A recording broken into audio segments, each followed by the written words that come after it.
तो आज मैं एंटमैन एंड द वास्प और एवेंजर्स 4 में पॉसिबल कनेक्शन के बारे में बात करूंगा। तो जिस किसी ने भी एंटमैन एंड द वास्प नहीं देखा है वो वीडियो यहीं छोड़ दें, क्योंकि मैं उस मूवी के बारे में डिस्कस करूंगा जो कि आपके लिए स्पॉइलर हो सकता है। तो this is a spoiler warning. जिनको जाना था वो चले गए, जिनको रहना था वो हैं। तो चलिए शुरू करते हैं। केविन फाइगी ने कहा था कि Antman and the Wasp Avengers 4 से डायरेक्ट कनेक्ट लेगी, पर पूरी मूवी छान मारा ऐसा कुछ लगा ही नहीं।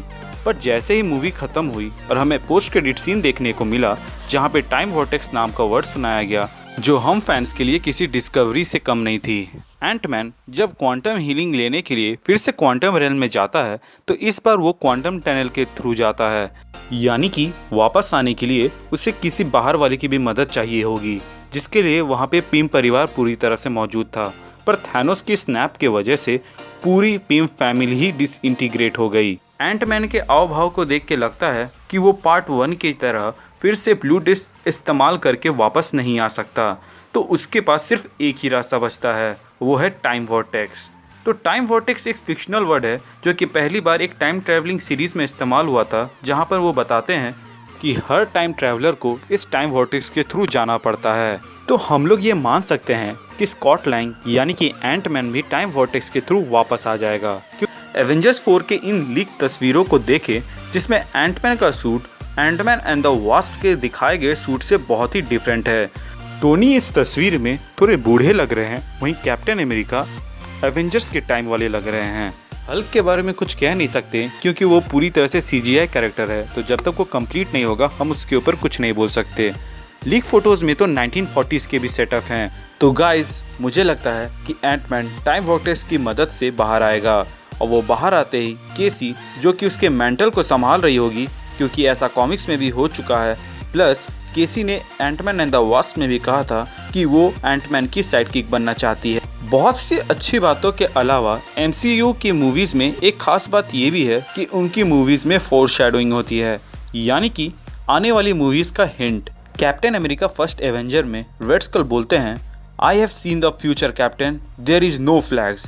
एंड इन्फिनिटी वॉर में आप लोगों ने कैप्टन अमेरिका के इस कॉस्ट्यूम में स्टार मार्क नहीं देखा, जो कि उसकी पहचान थी। एज ऑफ अल्ट्रॉन में दिखाए गए सबके डर सही हो गए। हमारे यहाँ एलियन अटैक हुआ, एसगार्ड तबाह हुआ, और मे बी लीक फोटोज़ में जैसा दिखाया गया है 1940s का सेटअप, उसी तरह कैप्टन अमेरिका भी पास्ट में जाएंगे। और सबसे बड़ा कोइंसिडेंट तो कैप्टन अमेरिका सिविल वॉर में हुआ था। अगर आप इस तस्वीर को गौर से देखें तो राइट साइड वाले जितने भी लोग हैं वो लोग स्नैप के बाद डिसइंटीग्रेट हो गए, वहीं लेफ्ट साइड वाले लोग जिंदा बच गए। नोट कीजिएगा टोनी इन सबसे दूर है, जो कि इशारा था कि एवेंजर्स इन्फिनिटी वॉर में टोनी अर्थ पे नहीं बल्कि टाइटन में था। और केसी का रोल जो पहले एबी राइडर फोर्स्टन करती थी, एवेंजर्स 4 में एमा फरमैन कर रही है, जो कि 16 साल की है। तो हम लोग मान सकते हैं कि स्कॉट 5 साल बाद अर्थ वापस आएगा, और जब वो वापस आएगा तो केसी से मिलेगा। केसी उसे बीते सालों की बातें बताएगी, और इस तरह सिर्फ एंटमैन ही नहीं बल्कि हम दर्शक भी जान जाएंगे कि बीते हुए सालों में क्या हुआ।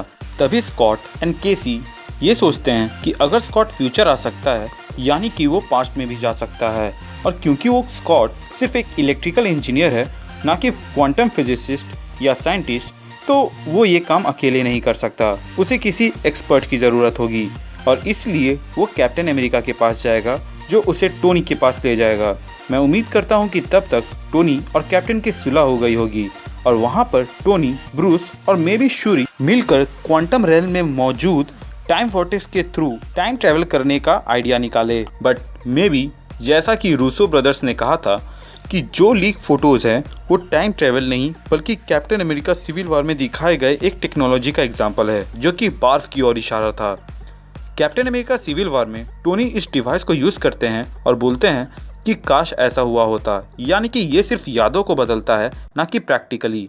तो बार्फ टेक्नोलॉजी को यूज़ करके स्कॉट की यादों से क्वांटम रेल को पूरा एनालाइज करेंगे हमारे अर्थ के 3 स्मार्टेस्ट लोग, टोनी, शूरी और ब्रूस, और वो लोग शायद कुछ ऐसा क्रिएट कर दें बार्फ और क्वांटम रेल को मिलाकर कि वो लोग टाइम ट्रैवल या फिर अल्टरनेट रियलिटी या फिर बहुत सारे दूसरे ऑप्शंस को ओपन कर दें। मे बी वो लोग अलग अलग रियलिटी से जो डिसइंटीग्रेट हो गए हैं या फिर डस्ट में बन गए हैं, उनके बेस्ट वर्जन को लाएं और सबको एक साथ थैनोस से भिड़े। मैं ऐसा इसलिए कह रहा हूँ क्योंकि सेबेस्टियन स्टैन जो कि बकी का रोल निभाते हैं, उन्होंने कहा था कि एक सीन ऐसा आएगा जहां पर निक फ्यूरी से लेके मिशेल फाइफर यानी कि ओरिजिनल वास्प तक है, मतलब कि एवेंजर्स कास्ट के या फिर एमसीयू के जितने भी सुपर हीरो कैरेक्टर्स हैं वो सब वहां पर मौजूद होंगे। तो यहाँ पे एक सवाल उठता है कि अगर उन लोगों ने थैनोस के स्नैप को रिवर्स करके सबको वापस ले आया है तो फिर वो थैनोस से लड़ेंगे क्यों? क्योंकि बिना इन्फिनिटी स्टोन्स के वो इसे रिवर्स कर नहीं सकते और थैनोस तो उन्हें यूँ देगा नहीं। यानी कि थैनोस को पहले हमारे बचे कुछ एवेंजर्स हराएंगे, उसके बाद रिवर्स होगा। और जब उनके पास इन्फिनिटी स्टोन्स है और उन्होंने रिवर्स कर दिया और सारे कैरेक्टर्स वापस आ गए हैं, तो वो फिर थैनोस या किसी भी कैरेक्टर से लड़ेंगे क्यों? उन्हें तो बस उस इन्फिनिटी स्टोन को यूज़ करना है और सामने वाले को ख़त्म करना है। तो गाइज मेरी ये तीसरी थ्योरी सही हो सकती है क्योंकि ना इससे टाइमलाइन में इफेक्ट पड़ेगा ना अल्टरनेट रियलिटीज़ पे। तो आज जब मैं टाइम ट्रैवल, अल्टरनेट रियलिटीज़ जैसे पॉसिबिलिटीज़ के बारे में सोच रहा हूँ और उन्हें बता रहा हूँ, तो क्यों ना एक पॉसिबिलिटी ये भी लें कि इन दोनों में से कुछ भी नहीं होगा। क्योंकि अगर इन दोनों में से कुछ भी अप्लाई हुआ तो एमसीयू में आज तक जो भी हमने देखा है उनका कोई मतलब नहीं रहेगा। और हाल तो एक्समैन के टाइमलाइन के जैसा होगा कि उनके डायरेक्टर्स भी हमें ना समझा पाएँ। मैं टाइम ट्रैवल और अल्टरनेट रियलिटीज़ पे बिलीव नहीं करता हूँ, इसके लिए मैंने एक क्लियर जस्टिफिकेशन एक वीडियो बनाया है। और अगर आप ये सोच रहे हैं कि इन दोनों के अलावा वो थैनोस को कैसे हराएंगे, तो इसके लिए भी मैंने एक वीडियो बनाया है। आपको लिंक डिस्क्रिप्शन में मिल जाएगा और वीडियो के लास्ट में भी। आप ही सोचिए, इस फोटो में टोनी बूढ़े लग रहे हैं और एंटमैन जैसा का तैसा। तो मान लेते हैं कि ये दोनों फ्यूचर से टाइम वॉर्टेक्स की मदद से आए हैं, लेकिन कैप्टन अमेरिका तो एवेंजर्स मूवी वाले लग रहे हैं। उन्होंने ये क्यों पहना है? फ्यूचर के कैप्टन अमेरिका को क्या हुआ? क्या वो नहीं रहे?